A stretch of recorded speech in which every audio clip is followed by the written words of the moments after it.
எந்த கட்சி தலைவர்கள் பேசும்போதோ பிரச்சாரத்தில் இருக்கும் போதோ பல்வேறு நிகழ்ச்சியில் இருக்கும் போதோ நடு ரோட்ல கூட்டத்தை நடத்தினீங்கன்னா வரத்தான் செய்யும் அவசரத்துக்காக. நாங்கெல்லாம் தலைவர் முக்கியமா பட்டிட்டு அந்த ஆம்புலன்ஸுக்கு வழி விட்டு நம்மளுடைய கழக தொடர்கள் அதுக்கு வழி விட்டு அந்த ஆம்புலன்ஸ் போனதுக்கு அப்புறம் தான் தலைவர் பேசவே ஆரம்பிப்பாரு. ஒரு தலைவர்னா அப்படி இருக்கணும். இப்படி இருக்கலாமா? திரு எடப்பாடி பழனிசாமி அவர் மாதிரி நான் தான் சொன்ன தலைவர், எதிர்கட்சி தலைவர் அவர்களே, நீங்க இப்படி பண்றீங்க. உங்களுடைய கட்சி இன்னைக்கு ஆம்புலன்ஸ்ல போற நிலைமையில இருக்கு. விரைவில் ஆம்புலன்ஸ்ல போய் பாஜகவோட அறுவை சிகிச்சைனால நீங்க விரைவில் ஐசியூல, நீங்கன்னா நான் உங்களை சொல்லல, அதிமுகன்ற இயக்கத்தை சொல்றேன், ஐசியூல நீங்க அனுமதிக்கப்படுவீங்க.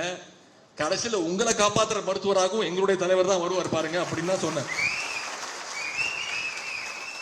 இத கேட்டாரோ கேட்கலையோ இல்ல கேட்காத மாதிரி நடிக்கிறாரோ இல்ல யாராவது எழுதி கொடுத்தாங்களான்னு எனக்கு தெரியல. நேற்று பேசும்போது மிகுந்த வன்மத்தோடு பேசியிருக்கிறார். உதயநிதி என்ன ஆம்புலன்ஸ்ல ஏத்திடுவாரா பாருங்க, என்னை பத்தி எனக்கு கொலை மிரட்டல் விடுறாரு அப்படின்னு எதிர்கட்சி தலைவர்கள் பேசியிருக்கிறாரு. நான் நேற்றும் காஞ்சிபுரம் தெற்கு மாவட்டத்தில் பேசும்போது சொன்னேன், முழு மனதோடு சொல்கின்றேன், உள்ள அன்போடு சொல்கின்றேன், அழுத்தமாக சொல்கின்றேன், உங்க அத்தனை பேருடைய குரலாக சொல்கின்றேன். எதிர்கட்சி தலைவர் எடப்பாடி பழனிசாமி அவர்களே, நீங்கள் இன்னும் 100 ஆண்டு காலம் நல்ல உடல் நலத்தோடு மனநலத்தோடு நீங்கள் வாழ வேண்டும். அண்ணா திராவிட முன்னேற்ற கழகத்துடைய நிரந்தர பொதுச் செயலராக நீங்க மட்டும்தான் இருக்க முடியும்.